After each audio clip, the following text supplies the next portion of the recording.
Welcome to Podcast on the Brink, your weekly dose of Indiana basketball news and discussion, brought to you by the Assembly Call and Inside the Hall.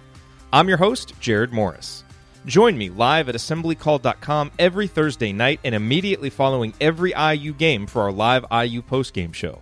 And visit InsideTheHall.com for complete coverage of IU basketball and to join the discussion in the Inside the Hall Premium Forum.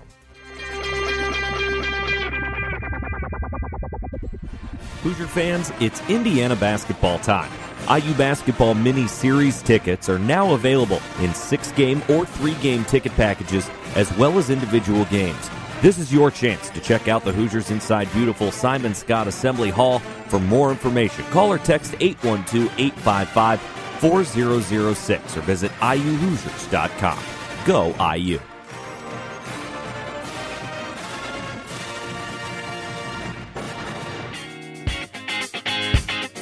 On this week's edition of Podcast on the Brink, it is me just flying solo. Alex is out with a little bit of a cold. Get well soon, Alex. But I'm joined this week by Ben Steele, who covers Marquette for the Milwaukee Journal-Sentinel. And Ben is here to provide some insight on Indiana's opponent for Wednesday night. Marquette obviously led by a terrific shooter and scorer in Markus Howard. We get some insight on him.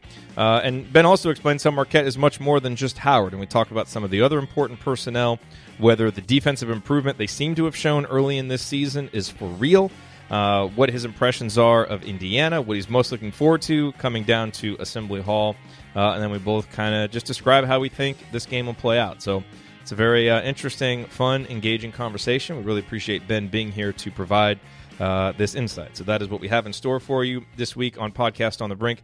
Before we get to that conversation, real quick, I just want to remind you that Podcast on the Brink is brought to you by Home Field. And at homefieldapparel.com, you will find the comfiest and most unique licensed IU apparel that is available anywhere. Home Field Apparel was started by an IU grad, and all items at Home Field Apparel are designed and printed right out of Indianapolis. And this holiday season, you can find the perfect holiday gift for the IU fan in your life with the premium IU apparel that is at Home Field. And if I might offer a recommendation, check out Home Field's Tri-Blend Fleece IU hoodies and crew necks. I have not ordered mine yet, but I am planning on it. One of the reasons, in addition to how comfortable they look, is that they feature vintage designs from IU's storied history, including one that features the Buffalo logo, which I love. So check that one out. And just know that the cutoff for guaranteed Christmas delivery is December 19th, so be sure to get your order in before then. And don't forget to use the promo code BRINK, B-R-I-N-K, at checkout for 15% off your first order. Again, the website URL, homefieldapparel.com, and the promo code is BRINK, homefieldapparel.com. Home Field, wear one for the team. And now, here's my conversation previewing IU-Marquette with Ben Steele.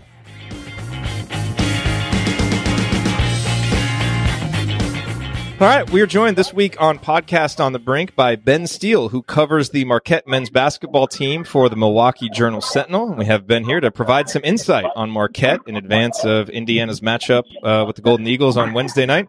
Ben is joining us from a coffee shop in Lafayette. How you doing today, Ben? Good, man. I'm really looking forward to this game. I am en route to Bloomington as we speak, as you mentioned. I'm at Starbucks in Lafayette, so we're slowly but surely, we're getting there. Very nice. Well, I speak on behalf of all IU fans when I tell you to get out of Lafayette as quickly as possible and get down to the greener and more pleasant pastures of Bloomington. Is this going to be your first time to Assembly Hall? Yeah, I'm looking forward to it. Just looking to. Never actually been to Bloomington at all, the whole campus area. So I'm going to take a little time tomorrow, walk around a little bit. I'm getting a few recommendations of places to go. I'm going to check out Upland Brewing. Very nice. Today, Always a good place to go. A couple of people have pointed out Nick's English Hut. Yes. As a bar to go to. So yes, definitely going to check those spots out. Very nice. Well, they have not steered you wrong. That's for sure. Good. So, obviously this Marquette team, not one that, a lot of Indiana fans are going to be deeply familiar with because Indiana and Marquette, right, have not played in a while.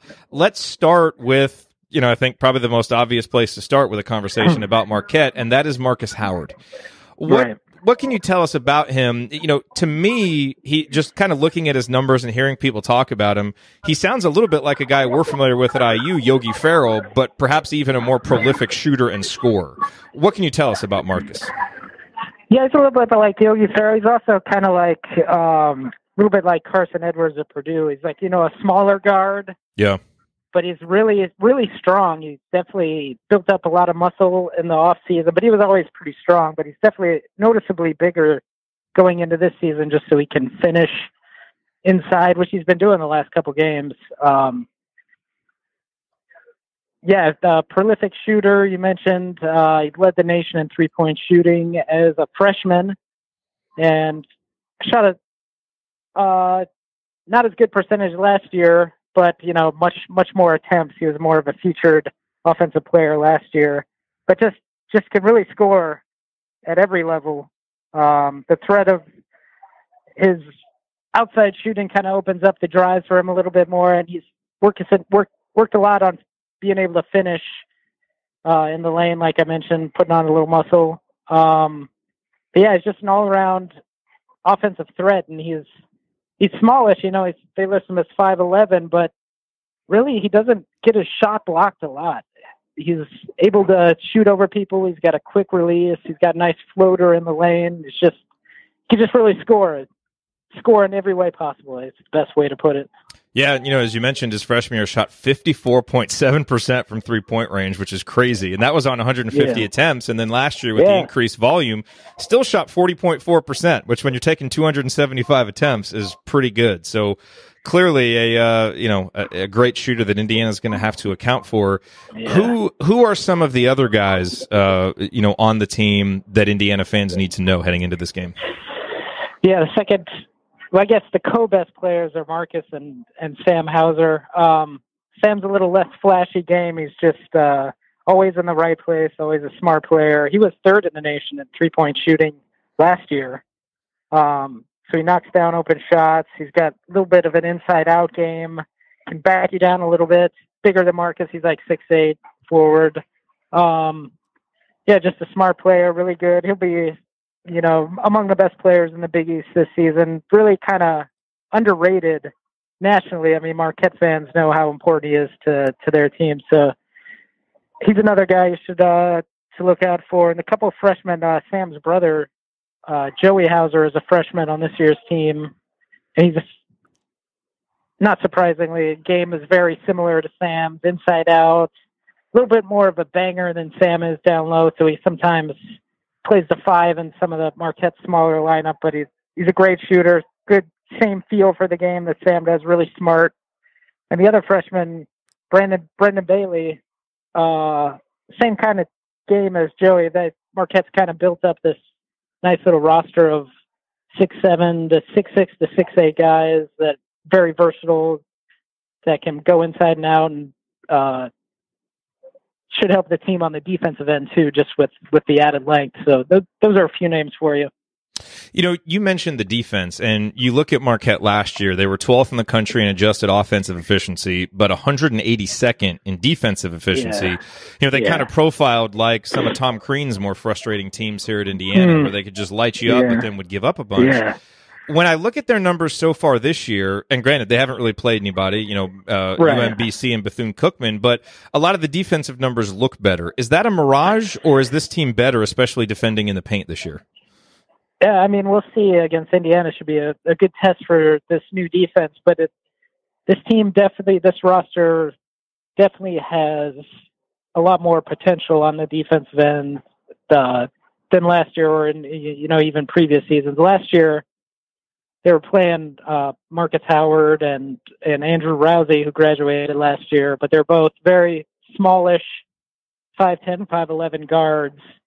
And, you got that kind of backcourt that's just natural matchups, mismatches that on the defensive end. So that was kind of hard for them to overcome last year. And then another new guy that I should mention, Ed Morrow, who played in Nebraska. Some Indiana fans might be familiar with him. Yeah. Kind of a banger down low, good offensive rebounder, but he's also kind of more of a physical presence on the interior, on the defensive end that Marquette kind of lacked the last couple of years. And sophomore Theo John, who played a little bit last year, kind of flashed some potential, but he had a really good game against UMBC in the first game. And he's kind of a bigger, thicker body that can intimidate some people at the rim. And So all that plus that added length that I was talking about before, just really the higher ups. It's a much higher upside for the defensive end this year, I think, for Marquette. One of the things that I think we're all anticipating on Wednesday night is a really crazy atmosphere. Indiana Assembly Hall, obviously known for having a great atmosphere. How do you think this Marquette team will deal with that? I mean, obviously Markus Howard's been around the block a few times playing in the Big East. You get some tough atmospheres, but some of the younger guys in the team overall, how do you think they'll respond to the raucous atmosphere? Yeah, it'll be really interesting. I asked a couple of the freshmen. I asked Joey Hauser specifically what he was looking forward to. This is the first road game, and he was excited about playing in a historic venue like Assembly Hall, and he's a very mature freshman. Brendan Bailey, the other freshman that I mentioned, he's actually 21 years old. He spent 2 years on his Mormon mission, so he's a little not your typical freshman, a little bit more mature. So yeah, it'll be interesting to kind of see. And Marcus and Sam, they're excited about playing in this kind of environment, so they'll be okay, I think. It'll be interesting to see. What in terms of just kind of strategy and scheme for teams that haven't seen Marquette play, what kind of style do they typically play offensively and defensively? Yeah, they get up and down. A lot of possessions, a lot of 3-point shots, obviously with Marcus and Sam. They're always looking for those guys in transition. And with those versatile pieces that we were talking about, Joey Hauser and Brendan Bailey, they can grab the offensive rebounds or defensive rebounds and just grab and go. They'll handle the ball in the break. And then Marcus and Sam will be pushing down the lanes looking for threes. And defensively, with this versatility, they've been doing a lot more switching. Just not. Last year they were kind of being a little more aggressive on hedges, trying to trap the ball handlers a little more. This year seems a little more switch heavy, just because they got the pieces that can do it. Hey, let's talk real quick about tickets. As you know, getting tickets online can be far too complicated. There are hundreds of sites, varying levels of reliability. It's hard to know who to trust, and that is why SeatGeek is the way to go. SeatGeek pulls millions of tickets into one place so you can easily find the seats you want for a price you're willing to pay. There's nothing quite like being there in person, and SeatGeek will get you closer to the action for a great value. And you're really going to want to be there in person this year. Watch the senior year of Juwan Morgan, the freshman year, most likely the only year of Romeo Langford in the Cream and Crimson. You're going to want to get there in person, see these guys play, and when you do that, go to SeatGeek and look for tickets. I was just on SeatGeek looking at tickets for the Marquette game and some of the upcoming games. There are some incredible prices, especially for games like UT Arlington and UC Davis in some of those games. So if you want to get to Simon Skjodt Assembly Hall, you have the ability to get some really good tickets, get some really good value for your tickets. And that's actually one of the things that SeatGeek does really well, is they search multiple ticket sites and grade every ticket based on value. So they help you immediately identify the best seats that fit your budget, which is always an important thing to do when you're looking to go see a game live. I have the SeatGeek app on my phone. I use it when I'm shopping for tickets, whether it's sporting tickets, concert tickets, any type of live event, really. And that's why I feel comfortable recommending them to you as well. Best of all, listeners of Podcast on the Brink get $20 off of your first SeatGeek purchase. So just download the SeatGeek app and enter the promo code BRINK, B-R-I-N-K, today. That's promo code BRINK for $20 off your first SeatGeek purchase. SeatGeek, life's an event. We have the tickets. Now back to my conversation with Ben Steele. What are your impressions of Indiana so far? I've only watched a little bit. I watched the first game. Sorry, I'm blanking on who they played in the first game. Chicago State. Oh, Chicago State. Yeah, that's right. I watched Mighty Chicago State. Yes, mighty. I watched the Romeo flurry of points. What did he score? Like 16 in that stretch. Yeah, he had 11 half. Straight, I think, for Indiana at one point. 11 straight. Yeah, I'm really excited to see that guy in person. He's just one of those smooth athletes. I think that it looks like he's not trying, but all of a sudden he's 2 strides ahead of you or something like that. And yeah, looks like a really good shooter. Actually, I really liked Fennessy a lot in that game. Yeah, I liked what he shows, like a little toughness on the defensive end. I think that matchup with him and Marcus is going to be a pretty good one. Yeah, well, that, to me, that's one of the most intriguing ones, and we talked about this on another show, in terms of how Indiana would defend Howard. Do you just play him straight up with Robert? Do you try to double? Do you put a bigger guy on him? When teams have kind of made life difficult on him, what have they typically done? Yeah, usually try to just be very aggressive with him. Sometimes they put a longer defender on him just to kind of mess with his shot, but the last couple of years, people, tried to force him into the lane, make him a dribbler, not just a spot-up shooter. Obviously, the biggest threat is the three-point line, so people are pretty aggressive in taking that away. Yeah. If you were kind of putting together a scouting report against Marquette, and the things that an opposing team really needs to do to give them trouble that would give them the best chance of winning, what would be, kind of the 2 or 3 keys to victory against this team for you? Yeah, definitely. You got to account for Marcus first and foremost. Once he gets going, it can be lights out for you once he gets that look in his eye. But he's also he's been a little prone to foul trouble, especially in first halves. So if you can go at him on the defensive end a little bit, and obviously with his smaller size, it can often be a mismatch for him on the defensive end anyway. So just going at him, attack them that way. And you can, and this year's team, I mentioned all the new pieces. They've been a little turnover heavy, especially in the last game. They had 22 against Bethune-Cookman. So they haven't really quite clicked yet offensively. So I think if you come out aggressively defensively against them, you can force some mistakes. That could be interesting, and that's actually been one of Indiana's defensive strengths so far this year. They've been turning opponents over about 30% of their possessions. Now, granted, Marquette is a far cry from Chicago State and Montana State, but that'll be interesting to see. If those trends hold up, that would be a big advantage for Indiana, because the Hoosiers have really wanted to get out and transition lately. So that'll be interesting to see. Yeah, that'll be something to watch. So what's kind of the overall outlook for this team this year? And what year is this for Wojo now as the coach?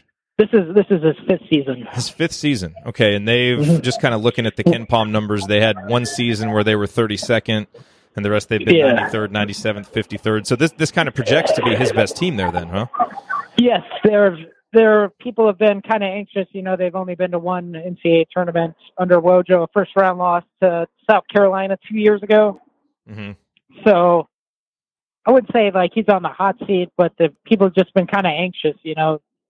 Under Buzz Williams and Tom Crean, they were annually in the NCAA tournament. So I think people are just a little anxious, but they kind of see the pieces are there for the rebuild, and this is a year where it's kind of taken shape, and it's kind of they're kind of set up to be successful the next couple seasons. Yeah. So people can kind of see where it's going, and there's definitely very high expectations for this team. You can see the pieces for success there. I think they can finish, in the top 3 in the Big East, which will put them back in the NCAA tournament for sure. And, they just got this week, they're in the AP top 25 for the first time in 5 years. They're number 24. So people are really excited about this team. Yeah. Well, and obviously, this is a big opportunity to be able to go on the road and get what would be a big resume win, one that would certainly count for a lot come NCAA tournament time. How long have you been covering Marquette? Oh, this is my 2nd year. Okay, so you obviously weren't there when Tom Crean was the coach there. I was in Milwaukee, but I wasn't paying close attention to Marquette, but I kind of know. I mean, I paid attention, but not close attention. Yeah. What is your sense, if any, of just kind of how the Tom Crean era at Marquette is viewed now that we're close to a decade or maybe more than a decade removed from his time there? Yeah, I mean they went to a Final Four in 2003, so I mean that cements his status, for that generation of fans as just being the high water mark of the recent years. Obviously, the Al McGuire years were its own thing. Yeah. So I mean, I think there's been enough distance that the people who were, shocked at his departure have kind of gotten over it a little bit. Yeah. Well, bringing it back to this game, just a few final questions for you. What is your kind of sense, or what is your gut feeling for kind of how Marquette will play on Wednesday night, and what result we're likely to see? Yeah, I've been thinking about this a lot. I mean, I'm just really looking forward to this game because I think these teams are kind of evenly matched. Yeah. And I think it's going to be a really good game. I think Marquette's going to be a little sharper offensively than they've been the last couple of games. Kind of clean up those turnovers a little bit. And yeah, how they defend Romeo should be kind of key to watch. I think it's going to be really close, but I think Marquette's got a little more depth than Indiana. The sense I get just from the little I've watched Indiana. So maybe they can sneak out a road win, but it'll be close. I think it'll be a toss up the last couple minutes.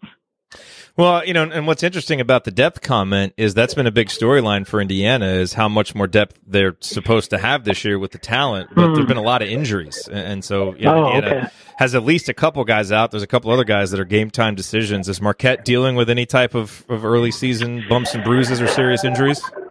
Well, Marquette's, they're playing like a 9-10 man rotation. And one of the guys that was going to play a lot in the backcourt, Greg Elliott, he's a sophomore this year. He had surgery on his thumb before the season, in the preseason, before the regular season started. So he's out until maybe like when conference season starts, but at least until early December. So he's like the only guy that's banged up, but he hasn't played. He didn't play at all the first couple games.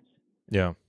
All right. So mostly healthy for them, which you would hope for it to be this early in the season. Just, I don't know what's going on in Indiana's practices, but there's been a lot of injuries so far. So hopefully those guys get healthy soon. How do you see this game? I think it's going to be really interesting. I think it just depends on how real Marquette's defensive improvement is, because if Marquette struggles like they did last year defending the interior, I would really expect Indiana to play through Juwan Morgan, and he's obviously a very very effective, very efficient guy down low. And if they can do that, that's kind of Indiana's bread and butter, and that'll open everything up along with getting out in transition. But if Marquette's better at shutting that down and forces Indiana to be a jump shooting team, if this is a game between two teams, shooting the ball, Marquette's going to win. Yeah. Indiana's got to be able to capitalize inside. Doesn't want any part of that. No, we all hope that the shooting is better, but it's not going to be on Marquette's level, even on its best day. So that'll be interesting to see. Yeah, it'll be interesting to see who Coach Rojo starts defending against Juwan Morgan. Like Ed Morrow started the first game, and the guy I mentioned, Theo John, the sophomore, he had such a good game off the bench in the first game. He started the second game as the big guy. So see who he starts, who he thinks is the best matchup against Morgan. That's a crucial matchup to watch. Yeah, that and and how Indiana defends Howard, it's going to be interesting. But I agree with you. I think these are two really evenly matched teams. It's a bit of a contrast in styles, which will make for an interesting game. And we've all just been waiting for kind of a good high intensity game here for a while. So I think the atmosphere should be great, and it should be really fun. Yeah, it's awesome, man. I'm really looking forward to this one. Absolutely. Well, safe travels down to Bloomington. We hope that you enjoy our wonderful city, and obviously we hope that Indiana wins, but we hope that it's a great game and that you have a good time covering it and being at Assembly Hall. Well, I'm not invested in who wins, so I just want to see a good game. That's all I care about. Yeah. Just being at Assembly Hall, I think should be cool enough. Yeah, and you should see a pretty vintage fan, outpouring. So it should, it's awesome. Cover your ears. All right. Well, thank you, Ben. Really appreciate your insight on Marquette. Oh, thanks, man. Appreciate the chance to be on here. Yep, for sure. Safe travels. All right, thank you. Thank you for listening to this episode of Podcast on the Brink. We always appreciate you being here. Remember to join me and my co-hosts for more IU basketball talk at assemblyhall.com and visit Alex over at insidethehall.com for complete coverage of Indiana basketball. If you want to support Podcast on the Brink, here is the single best way to do it. Tell anyone you know who loves IU hoops about us and suggest that they subscribe. Podcast on the Brink can be found on Apple Podcasts, Google Podcasts, Spotify, and everywhere else podcasts are available. Tell your social media followers, email your friends, text your family members. For weekly discussion about IU basketball, they need to be subscribed to Podcast on the Brink. We'll talk to you next time. Go Hoosiers.